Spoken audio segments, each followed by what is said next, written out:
E aí, beleza? Professor Rômulo aqui falando. Uma aulinha aí de física a respeito da terceira lei de Newton. Aulinha especial aí para a turminha do nono ano, tá? A gente se encontra aí na página 152 do livro de vocês. Então vamos lá. Terceira lei de Newton. O que ela é? Ela fala o seguinte: toda ação corresponde a uma reação de mesma intensidade, de mesma direção, mas de sentido oposto, tá? Aqui no exemplo, essa menina que está de skate, ela fez uma força, ela exerceu uma força sobre o muro e o muro, consequentemente, exerceu uma reação, vamos dizer, uma força de sentido oposto sobre a menina, fazendo a menina andar, não é, para o lado esquerdo aqui com o skate, tá certo? Essa ideia de ação, reação, parece que a ação ocorre antes da reação, mas é errado pensar desse jeito, tá? As duas coisas acontecem ao mesmo tempo. Então, no mesmo momento que a menina está fazendo a força sobre o muro está exercendo uma força sobre ela, fazendo ela ir para a esquerda com o skate, tá certo? É, os efeitos nos corpos que atuam essas forças são diferentes, tá? Então, na próxima página aqui, a gente vê uma pessoa dando um soco na latinha, né? A mesma ação que a mão da pessoa está fazendo sobre a latinha está fazendo sobre a mão da pessoa. São forças iguais. Porém, a latinha aí ficou amassado e a mão não, porque a latinha é mais frágil do que a mão, tá? Mas a intensidade da ação que a mão exerce sobre a lata é igual à intensidade, é de mesma intensidade que a reação que a lata faz sobre a mão da pessoa. Tá ok? Bom, virando a página aí, ó, a gente vai falar sobre a reação normal. O que é isso? Quando um livro está em cima de uma mesa, o livro está exercendo uma força sobre a mesa, né? Aí, consequentemente, essa mesa que está lá parada também, ela vai fazer uma reação sobre o livro, porque o livro está parado, a resultante ali ela é zero. Então, se existe uma força peso do livro sobre a mesa, existe uma força chamada reação normal, que é uma força que a mesa está exercendo sobre o livro, para deixar esse livro parado. Se o livro pesa, por exemplo, tem o peso de 1 kg força, a gente chama essa força de força de compressão.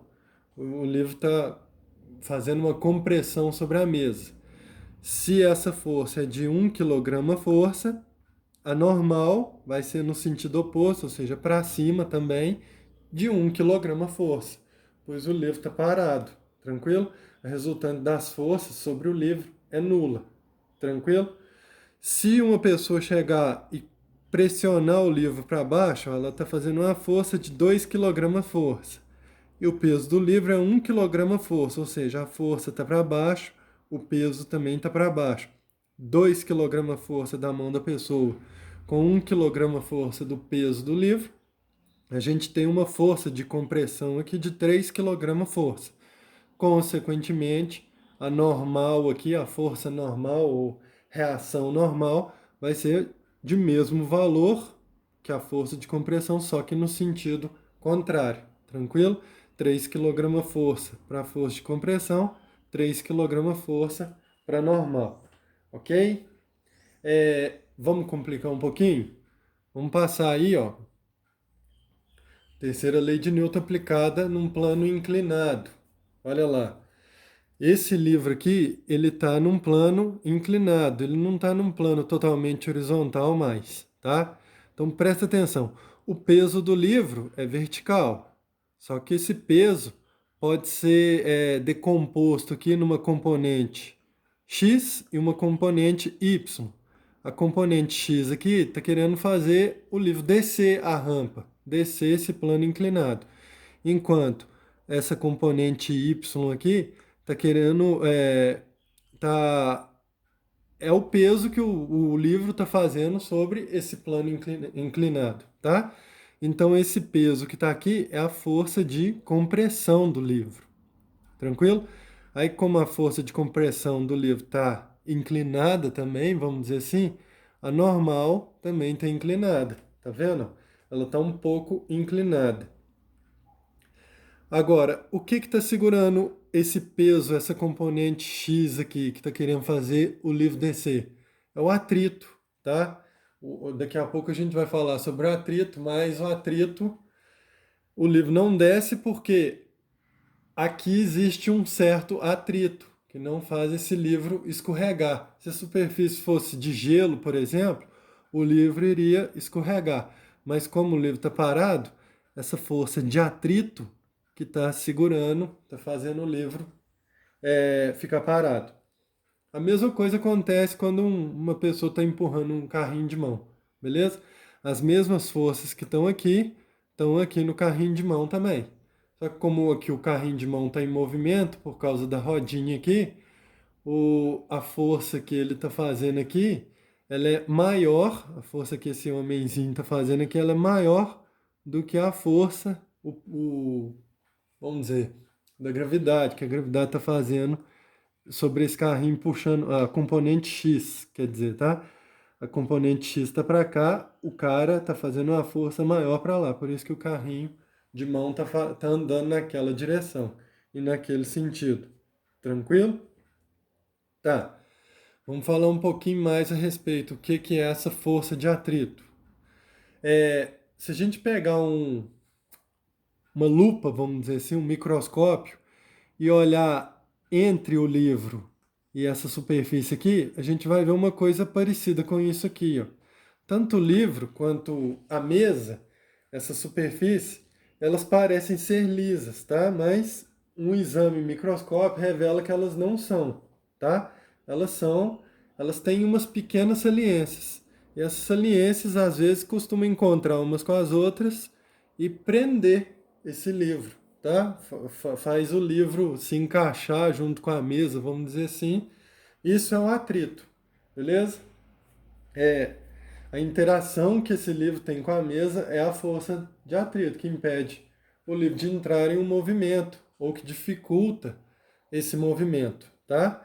Mas para frente a gente vai ver que é mais difícil colocar o livro em movimento quando ele está parado do que continuar o movimento se ele já tem uma certa velocidade. Mas isso aí deixa mais para frente, tá? Chama atrito cinético e atrito estático. Vamos deixar isso mais para frente. Vocês só precisam saber, a princípio, o que é essa força de atrito. Tranquilo? Então, beleza. Virando a página aí. No caso anterior, o atrito estava prejudicando a gente, né? A gente queria colocar o livro em movimento, porém o atrito não deixava. A gente tinha que fazer uma força bem grande para o livro entrar em movimento. Mas essa força de atrito não só prejudica a gente, sabe? Ela não é só uma força indesejada. É por causa dela, justamente dela, que a gente consegue andar, tanto a pé quanto de carro, tá? Aqui, por exemplo, o pé da pessoa está fazendo uma força sobre o chão, uma força para lá, e, consequentemente, a pessoa está adquirindo uma velocidade para frente, beleza? Então, sem essa força de atrito, a gente não conseguiria andar. A pessoa caminha, o pé de apoio aplica uma força de atrito, empurrando o chão para trás, ali no caso, tá? E de acordo com essa terceira lei de Newton, o chão reage, empurrando a pessoa para frente, beleza? A mesma coisa acontece com o carro. A roda do carro empurra o chão para trás e esse atrito com o chão faz o chão empurrar o carro para frente, né? Tranquilo, então? Então, beleza. Seguindo aí uma outra forma do atrito manifestar em objetos redondos, rolando sobre superfícies sólidas, né? Eu não sei se vocês já perceberam, quando a gente rola uma bola sobre um tapete, a bola para mais rápido do que se ela estivesse rolando sobre um chão liso. Isso porque a bola se encaixa ali, vamos dizer, entre o felpudo do tapete, enquanto uma superfície lisa não tem essa parte felpuda para exercer um atrito maior sobre a bola, fazer a bola parar mais rápido. Tranquilo? Então, Aí são alguns tipos de objeto usados na indústria, tá? Para facilitar, é, para não desgastar os materiais, né? O atrito desgasta um pouco dos materiais. Então são tipos de objeto aí redondos, né? Formato cilíndrico e circulares que ajudam o atrito a não desgastar esses objetos. E ajuda a não perder tanta energia, né? Esse objeto aqui ele roda mais rápido, ó, mais facilmente do que outros tipos de objetos circulares. Aqui tem várias bolinhas aqui, várias esferas ao redor desse objeto para fazer ele girar mais facilmente, com menos atrito. Tranquilo? Aí, ó. Espero que vocês tenham entendido. Qualquer coisa, estou à disposição. Podem entrar em contato comigo pelo WhatsApp, ok? É uma tarefa aí para vocês fazerem. Por favor, enviem essa tarefa até no máximo terça-feira que vem, ok? Que aí vocês enviam na terça-feira e eu já corrijo elas na quarta-feira. Um abraço